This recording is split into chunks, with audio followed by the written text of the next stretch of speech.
kemudian ada orang yang baru datang, yang akan menyerang Ye Yun, dan setelah itu muka Ye Yun terkena sendi wanita itu. Tapi tidak sampai di situ, Ye Yun langsung dikunci oleh wanita itu, dan kemudian Ye Yun diangkat ke atas dengan kakinya, lalu Ye Yun langsung dibanting dengan keras, sampai jalanan di sana hancur. Setelah itu wanita itu melompat, dan langsung mengeluarkan kekuatannya ke arah Ye Yun, dan terjadilah ledakan di sana yang sangat besar. Setelah serangan terus-menerus ini, dia pasti tidak bisa bergerak. Tapi tiba-tiba mereka mendengar suara sesuatu, dan terlihat ada bayangan seseorang yang berada di dalam asap tebal. Apakah asapnya disebabkan oleh insiden? Pemanasan sudah berakhir. Sekarang mari kita mulai babak kedua, ucap Ye Yun dengan bergaya. Ginjal adalah harta laki-laki, ginjal emas, raja ginjal.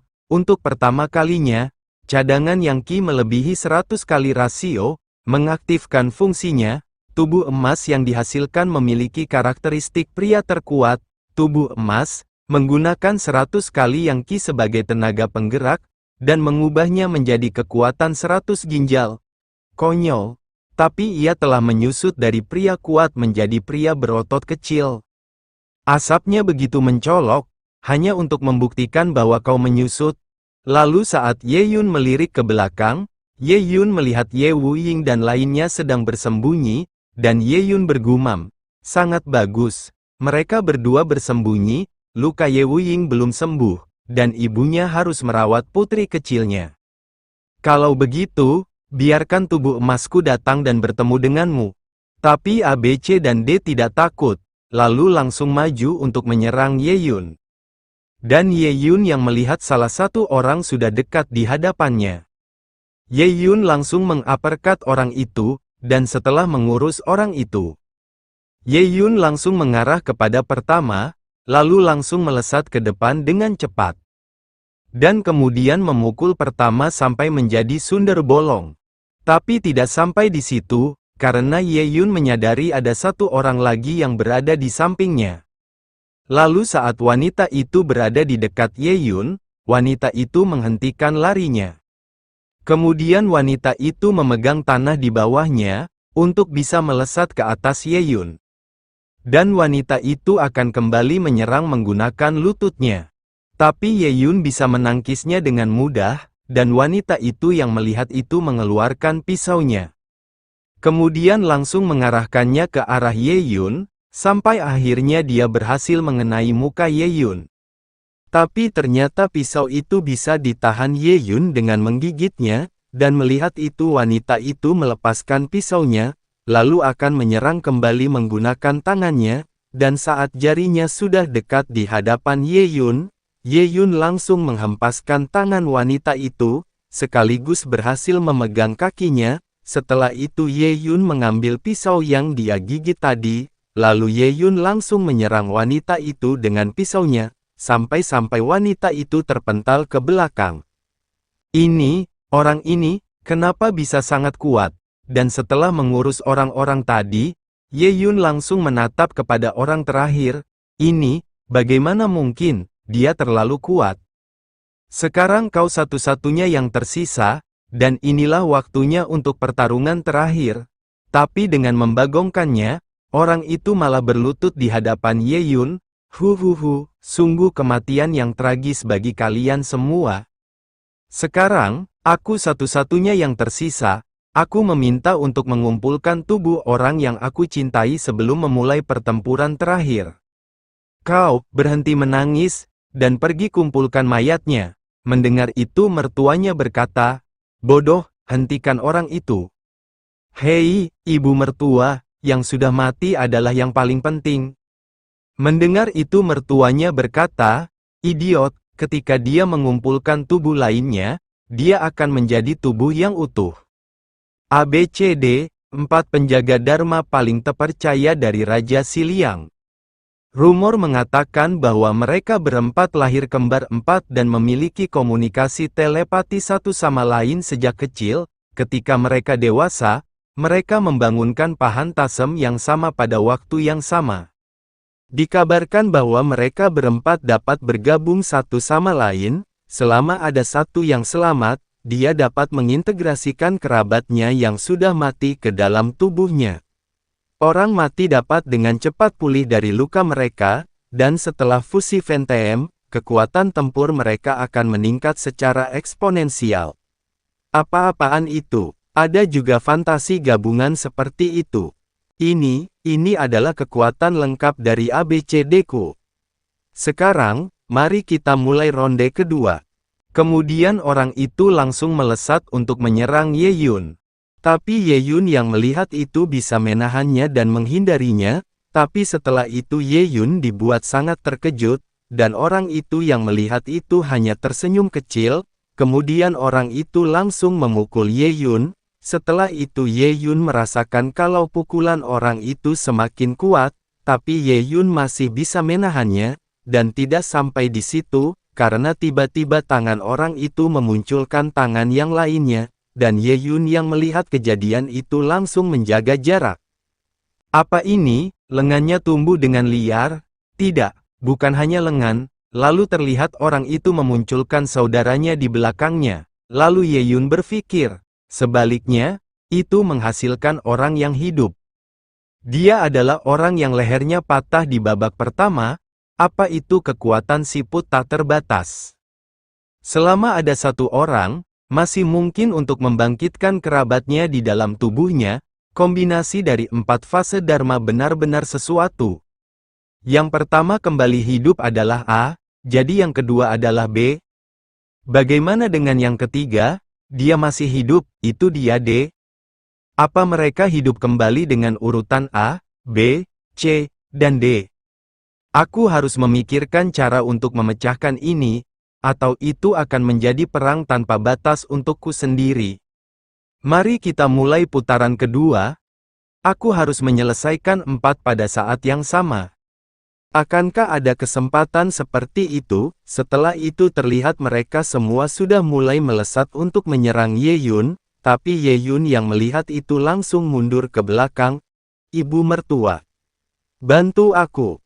Apa? Ya, aku mengerti. Kemudian terlihat permaisuri Xiao Su langsung melesat ke arah mereka semua, lalu Xiao Su menepuk bahu Ye Yun. ABCD, ini menantuku. Kalian tidak boleh menyentuhnya. Aku setidaknya Ratu Siliang, apa kalian akan mengabaikan kata-kataku? Ahahaha, orang harus memiliki kesadaran diri, apalagi dia adalah menantu Anda.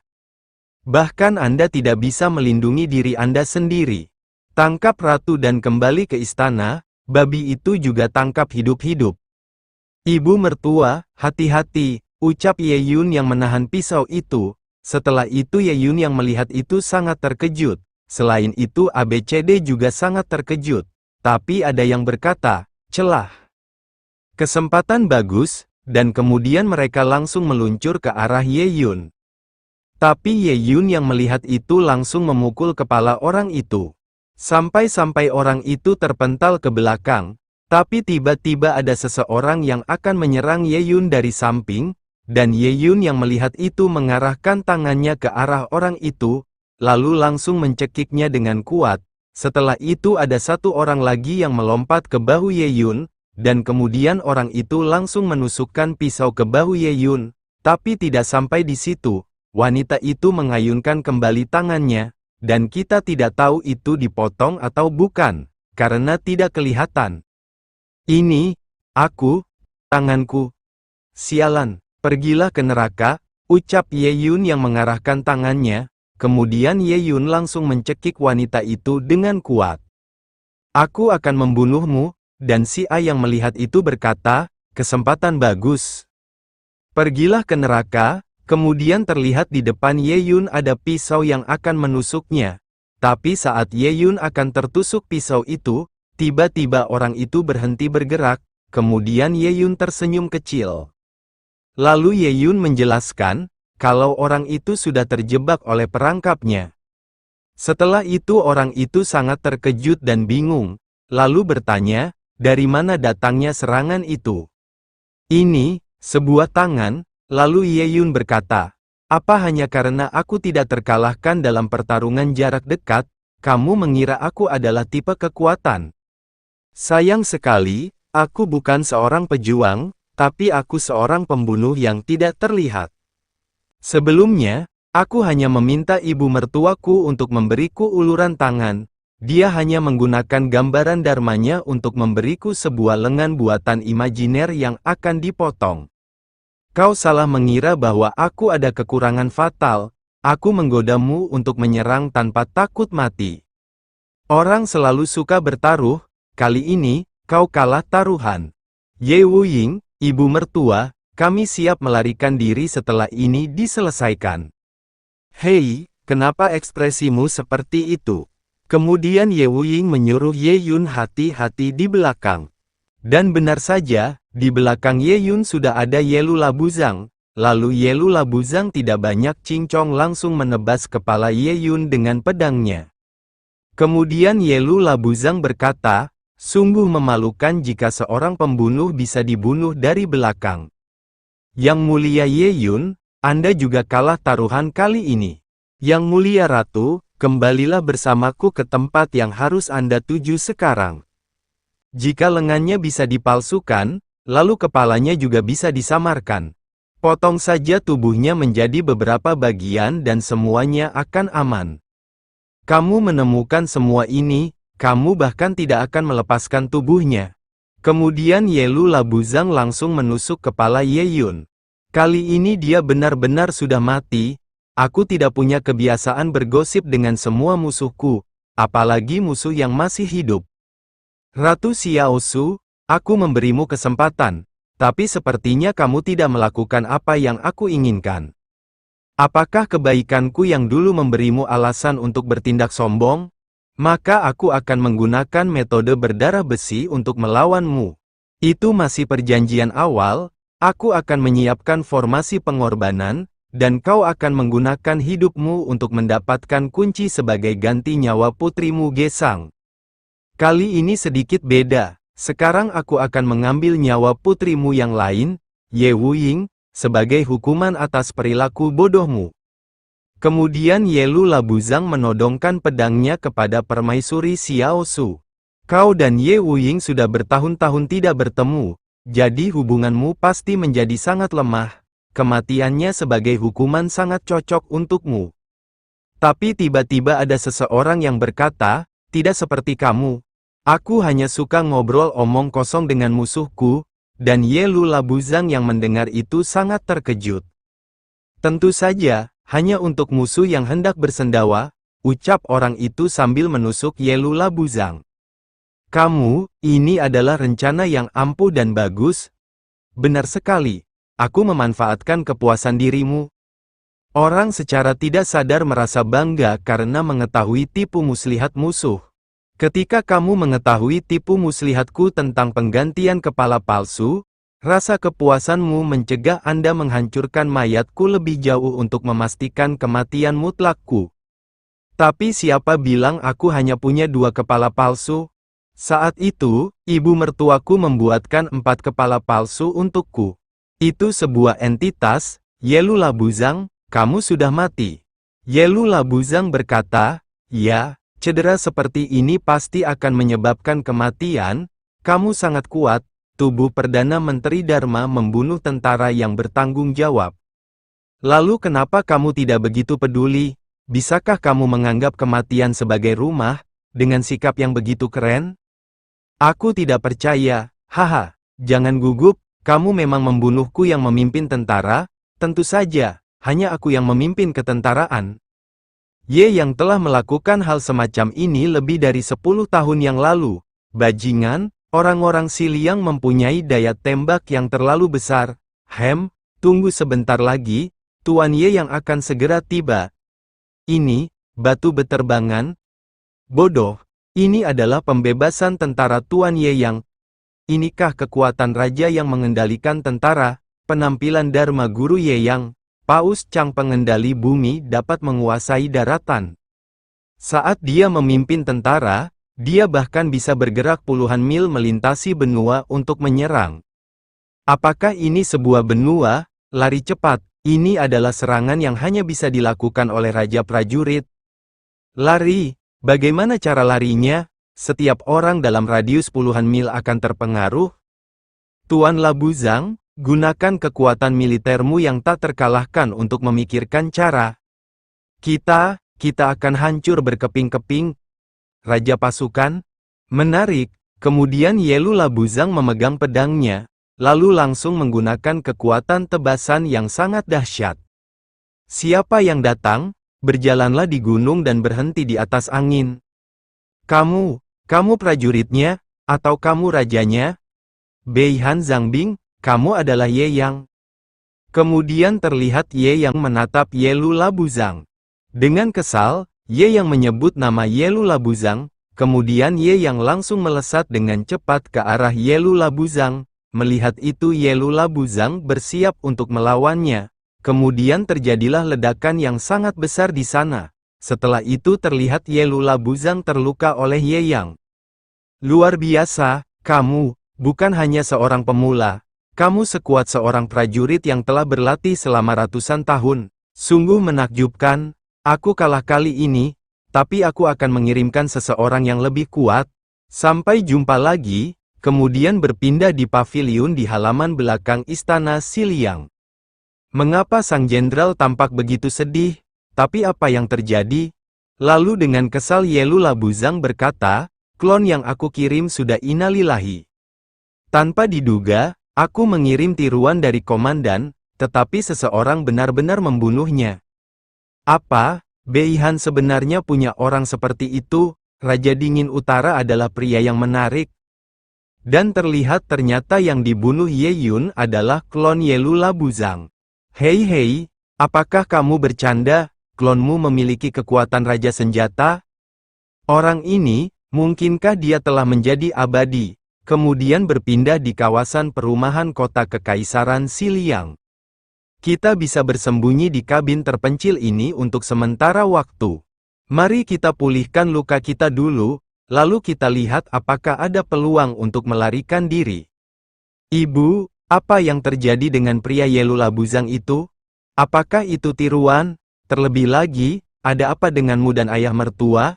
Mengapa kamu dibawa ke Xiliang sekarang, dan pengorbanan seperti apa yang akan kamu lakukan? Yelu Labuzang, yang itu memang tiruannya, aku sekarang terjebak di Xiliang, dan aku akan memulainya sekitar 20 tahun yang lalu. Berpindah di istana Beihan 20 tahun lalu. Yang harus kamu lakukan untuk melukai tubuhmu secara serius adalah dengan membunuh salah satu klonnya. Ayo bawa Xiaoying dan kabur dari Beihan, langitnya luas. Bukankah menyenangkan jika kita bersembunyi di pulau kecil di Laut Utara, dan membiarkan keluarga beranggotakan 3 orang hidup bebas? Mendengar itu Ye Yang terdiam sesaat, tapi kemudian Ye Yang mengingat kembali perkataan mertuanya, Ye Yang, Beihan, aku serahkan padamu. Lalu Ye Yang berkata, kamu bisa kabur bersama Xiaoying dan tinggal di Beihan. Hah, kenapa, kalian semua, hal yang sama juga berlaku pada ayahku. Kenapa kalian begitu keras kepala? Tidak bisakah kita menjadi keluarga yang baik? Mengapa kita harus menjaga Beihan, negara yang ditakdirkan untuk binasa? Dan di dalam hati Ye Yang dia berkata, maafkan aku Xiao Su, permintaan ayah mertuaku untuk mengorbankan nyawanya. Aku harus melindungi Beihan, aku tidak bisa melanggar perjanjian dengan ayah mertuaku. Pada akhirnya, aku lebih baik mati daripada tinggal di sini. Mengapa ayahku dan Ye Yang begitu gigih? Orang terkuat di Xiliang bahkan mungkin adalah manusia abadi. Mengapa bertahan pada akhir yang ditakdirkan untuk gagal? Menarik, Dharmamu bisa menciptakan benda fisik sesuka hati? Lalu Permaisuri bergumam, tidak, bagaimana kamu bertemu dengan tiruan Yelu Labuzang? Apakah dia memburu Dharma yang kuat? Jadi kenapa, jika aku memiliki kekuatan spiritual yang cukup, aku dapat menciptakan segala sesuatu yang pernah aku lihat. Tapi aku telah menciptakan semua yang kulihat, dan tidak ada cara untuk membunuhmu. Yelu Labuzang? Tidak, ini adalah kemampuan yang sangat berharga. Bagiku, Kemampuan ini jauh lebih berharga daripada membunuhmu. Ayo buat kesepakatan, Putri Xiaosu dari Beihan. Aku akan mempersiapkan diri selama beberapa tahun untuk menemukan sumber kekuatan spiritual yang besar untukmu, dan kemudian menggunakan kemampuan Dharma ini untuk membuatkan kunci untukku. Menyuntikkan kekuatan spiritual dalam jumlah besar ke dalam tubuhmu akan menyebabkan kamu kehilangan akal sehat. Tapi aku melihat kamu begitu setia melindungi negara. Merupakan hal yang bagus untuk menggunakan hidupmu sebagai imbalan agar negaramu tidak hancur, bukan? Ayah, Yeyang, Beihan, yang sangat kamu rindukan, izinkan aku melindungi kali ini, aku berjanji kepadamu. Lepaskan Beihan, aku akan membuatkan kuncinya untukmu. Itu dia, namun, aku ingat kerajaan Han Utara dihancurkan 20 tahun yang lalu. Ya. Dihancurkan oleh Ye yang menjaga Beihan, dia tidak setuju mengandalkan nyawa seorang wanita untuk menyelamatkan Beihan. Ye yang tidak setuju dengan perjanjian perdamaian sepihak dengan Si Liang, meluncurkan serangan balik terhadap Si Liang. Alhasil, Ye Lu Labuzang mengirimkan 10 klon prajurit Palem. Dalam 3 hari, Beihan benar-benar tenggelam, dan Ye yang juga hidup dan mati. Belakangan ini aku mendengar bahwa dia bergabung dengan Sekte Iblis Kuno dan menjadi pemimpinnya. Aku dipenjara di Si Liang, menunggu selesainya formasi pengorbanan. Putri kecil yang dikandung di Beihan juga lahir di Si Liang dan diperlakukan sebagai sandera baru. Oke, kalian bisa memulihkan diri di rumah dan membantuku merawat Gesang. Aku akan pergi ke kota untuk menyelidiki. Penyamaranku jauh lebih baik daripada penyamaranmu. Kemudian berpindah di kota, aku dapat memikirkan tentang penciptaan dan benar-benar menciptakan lapisan kulit babi manusia untuk diriku sendiri. Kecuali jika jiwa dieksplorasi, pada dasarnya tidak ada kemungkinan untuk ditemukan. Oke, kalian semua kembali, kota kerajaan telah ditutup dalam beberapa hari terakhir. Tidak boleh masuk atau keluar. Apa-apaan ini, kamu tentu tidak ingin melakukan hal buruk dengan mengunci kota, bukan? Saat mata-mata yang bersembunyi di kota ditemukan, mereka bisa dibebaskan. Jangan khawatir, Tuan Labuzang mengirimkan 12 klon untuk membentuk formasi besar di langit untuk memblokir seluruh kota. Tidak perlu beberapa hari untuk menemukan mata-mata itu. Haha. Tuan Busang mengambil tindakan sendiri. Maka kita bisa yakin. Formasi 12 avatar adalah 12 pengorbanan surgawi. Mereka telah memulai rencana kuncinya. Pemurnian pengorbanan surgawi selama 12 minggu, metode pemurnian rahasia kuno, yang diaktifkan oleh 12 master, dapat melarutkan 120 juta nyawa dalam waktu singkat. Korbankan 120 juta nyawa dan dapatkan kekuatan yang tak kalah abadinya. Dia ingin memaksakan kekuatan ini ke dalam tubuhku dan membiarkan kemampuan Dharmaku membantunya mewujudkan kunci. Dia dan Kaisar Si Liang merekrut pintu masuk dari seluruh penjuru untuk memasuki ibu kota kekaisaran, hanya untuk mengumpulkan 120.000 pintu masuk untuk meluncurkan formasi besar ini. Hanya Fa Xiang yang hampir tidak bisa menahan formasi ini. Setelah dia memurnikan semua orang di kota, hanya menyisakan Dharma yang hidup, dia akan menyingkirkan rakyat mereka. Kita dihadapkan langsung pada mereka, apakah ini kepercayaan dirinya? Setelah formasi selesai, dimanapun kita bersembunyi di kota, kita tidak akan bisa lepas dari genggamannya. Benar saja, inilah takdirku. Biarkan ini berakhir di sini. Xiaoying dan Gesang seharusnya menjadi teman yang bahagia mulai sekarang. Aku akan menjadikan kunci ini untukmu, debu menjadi debu, debu menjadi debu. Dan aku sendiri juga ingin melakukan sesuatu yang aku sesali melalui pengorbanan ini. Beberapa saat kemudian, berpindah di paviliun di halaman belakang istana Si Liang. Sepertinya kamu sudah sadar kembali sekarang, selain membantuku mencapai tujuanku, kau tidak memiliki kesempatan untuk melarikan diri dari sini. Tetapi ketika aku mengetahui bahwa Ye yang telah meninggal, aku tidak punya alasan lagi untuk terus hidup. Begitukah? Sayang sekali, satu-satunya sainganku di dunia ini telah tiada. Setelah itu berpindah di kawasan perumahan kota Kekaisaran Xiliang. Wuhohahaha, aku tidur nyenyak sekali. Akhir-akhir ini aku dipukuli dan dilawan, jadi akhirnya aku bisa istirahat dengan tenang. Ye Wuying, apakah kamu tidak tertidur? Aku telah menatap adikmu sepanjang malam. Apa? Bagaimana kamu tiba-tiba menjadi kakak yang sempurna? Hah, itu membuatku takut setengah mati. Bagaimana kamu bisa sampai di sini? Ratu ingin memenuhi janjinya, dan harga yang harus dibayar adalah membiarkan aku melepaskanmu, keluar kota bersamaku sekarang dan pergi. Jangan berpikir untuk melawan, kamu tidak punya kesempatan untuk membunuh penjaga yang berjaga.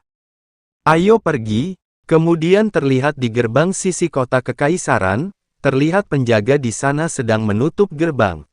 Dan Ye Yun juga sudah keluar dari kamarnya dengan Ye Wuying. Ini akan sulit, tapi kemudian Ye Wuying menoleh ke belakang.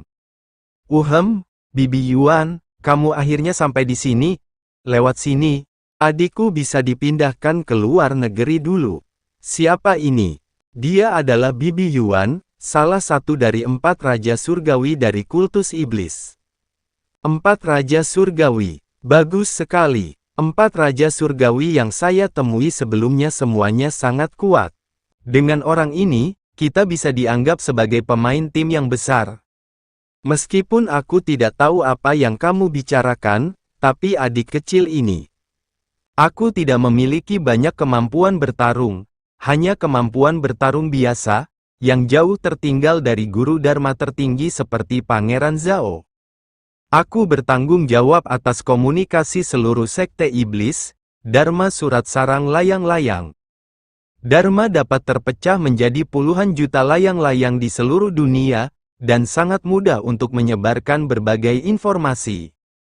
Ternyata dia adalah kepala intelijen, dalam hal ini, Bibi Yuan, tolong bantu aku menyampaikan pesan ke seluruh alam cermin Ni Jingyu, 16 keluarga 3 kerajaan, sekarang aku sampaikan berita ini kepada kalian. Yelu Labuzang, orang terkuat di dunia, meluncurkan rangkaian pengorbanan yang tidak dapat diubah di kerajaan Xiliang. Dia ingin menggunakan 120 juta nyawa di seluruh negara untuk mencapai tujuan jahatnya. Aku tidak tahan, jadi aku merekrut guru Dharma dari seluruh alam Nijing. Masih ada waktu 3 hari hingga formasi selesai, aku berharap semua ahli Dharma bebas akan datang ke ibu kota Xiliang untuk membentuk aliansi. Mari kumpulkan kekuatan seluruh benua untuk mengalahkan peri jahat Yelu.